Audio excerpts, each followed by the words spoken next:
ఈరోజు కథ పేరు లోభ ఫలితము. పూర్వకాలం ఒక ఊరిలో ఒక బ్రాహ్మణుడు ఉండేవాడు. ఆయనకు పెళ్లికి ఎదిగిన కూతురు ఉండేది. ఆమెకు వివాహం చేయడానికి సంకల్పించాడు. అయితే అతని వద్ద అంత ధనం లేదు. హరికథలు చెప్పి వచ్చిన ధనంతో కుమార్తె వివాహం చేయాలనుకున్నాడు.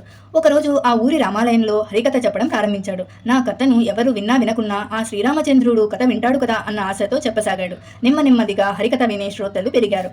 ఆ ఊరిలో ఒక పిసినారి కోమటి ఉండేవాడు. అతడు కూడా ఆ రోజు గుడికి వచ్చాడు. ఆలయంలో ప్రదర్శన చేస్తుండగా అతడికి గర్భగుడిలో నుంచి ఏదో శబ్దం వినిపించింది.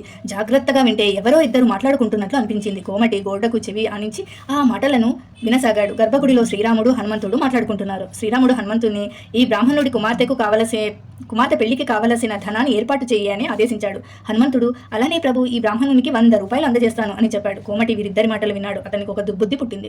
హరికథ ముగిసిన తర్వాత బ్రాహ్మణుని కలుసుకుని, స్వామి, మీకు భూరి దక్షిణ లభించిందా అని అడిగాడు. బ్రాహ్మణుడు, ఈ రోజు కథ వినడానికి ఎక్కువ మంది రాలేదు కదా, మరి డబ్బు ఎలా వస్తుంది అన్నాడు. కోమటి, స్వామి, నా దగ్గర ఒక ఉపాయం ఉంది. రేపు మీకు ఎంత దక్షిణ లభిస్తే అంతా నాకు ఇవ్వండి, నేను మీకు 50 రూపాయలు ఇస్తాను అని ప్రతిపాదించాడు.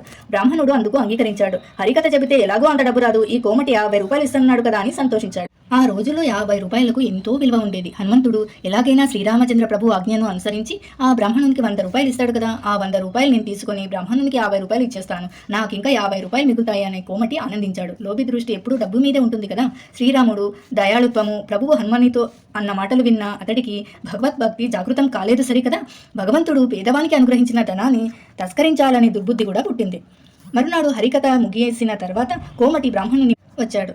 అతని మనసులో 100 రూపాయలు సొంతం అవుతున్నాయి కదా అనే ఉత్సాహం ఉరుకలుగుతుంది. బ్రాహ్మణుడు కోమటితో, అయ్యా, ఈరోజు దక్షిణ బాగా తక్కువ వచ్చింది, 6-7 రూపాయలు మాత్రమే వచ్చాయి, వాటిని తీసుకొని మీ మాట ప్రకారం నాకు 50 రూపాయలు ఇవ్వండి అన్నాడు. కోమటి చేసేది లేక బ్రాహ్మణునికి 50 రూపాయలు ఇచ్చాడు. అతనికి 50 రూపాయలు నష్టం వచ్చింది. కోమటికి హనుమంతునిపై పట్టరాని కోపం వచ్చింది. హనుమంతుడు భగవంతుడైన శ్రీరాముడికి అబద్ధం చెప్పాడని అనుకున్నాడు. గుడిలోకి వెళ్లి కోపంతో హనుమంతుని విగ్రహాన్ని కొట్టబోయాడు. అంతే, కోమటి చెయ్యి హనుమంతుని విగ్రహానికి అతుక్కుపోయింది. కోమటి భయపడిపోయాడు. ఎంత లాగినా చెయ్యి విగ్రహం నుండి ఊడి రావడం లేదు. హనుమంతుడు పట్టిన పట్టు విడిచిపెట్టగలవాడు కాదు కదా. ఇంతలో అతనికి కొన్ని మాటలు వినిపించాయి. అతడు శ్రద్ధగా విన్నాడు. శ్రీరాముడు బ్రాహ్మణునికి ద్రవ్యం ఏర్పాటు చేశావా అని హనుమంతుని అడిగాడు. హనుమంతుడు, రామచంద్ర, 50 రూపాయలు అతనికి అందజేశాను, మరి ఒక 50 రూపాయల కోసం కోమటిని పట్టుకున్నాను, ఆ డబ్బు ఇవ్వగానే అతన్ని వదిలేస్తాను అని సమాధానం చెప్పాడు.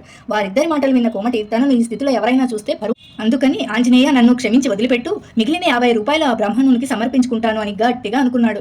అలా అనటంతోటే అతని చెయ్యి ఊడి వచ్చింది. కోమటి తన లోభానికి తగిన శాస్తి జరిగిందని పశ్చాత్తాపడి బ్రాహ్మణునికి మరి ఒక 50 రూపాయలు ఇచ్చివేశాడు. ఈ కథ వలన నీతి ఏమంటే, అత్యాశ అనర్థానికి దారితీస్తుంది.